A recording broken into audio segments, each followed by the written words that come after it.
नमस्कार दोस्तों, Radhe Radhe. I hope आप सब लोग अच्छे होंगे, मस्त होंगे, स्वस्थ होंगे। पावर स्टार पवन सिंह काजल अगवानी अक्षरा सिंह को बहुत ही बुरी तरह से रेल चुके हैं। पावर स्टार पवन सिंह के 2 दिन पहले स्टेज पर प्रोग्राम चल रही थी, उसमें बहुत कुछ बोले। वैसे पवन सिंह ज़्यादा कुछ बोलते नहीं हैं, और जब बोलते हैं तो सारा के पोल काला चिट्ठा खोल के रख देते हैं।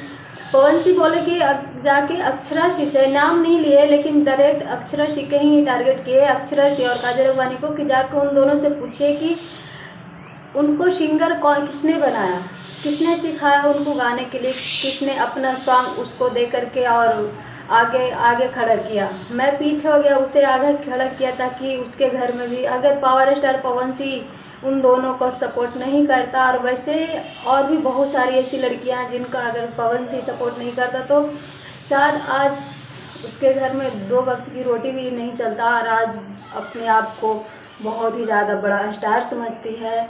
ऐसा लगता है कि पावर स्टार को वो चुटकी पे नचा सकती है, तो ऐसा कभी नहीं हो सकता। पवन सिंह वही करता जो उसका दिल चाहता। वैसे पवन सिंह बहुत ही दिल के साफ हैं, चाहे उनका घरेलू मैटर चाहे जैसा भी रहे। पवन सिंह बहुत अच्छे सिंगर है, बहुत अच्छे हीरो भी है। आप सभी का क्या राय कमेंट में ज़रूर बताइए।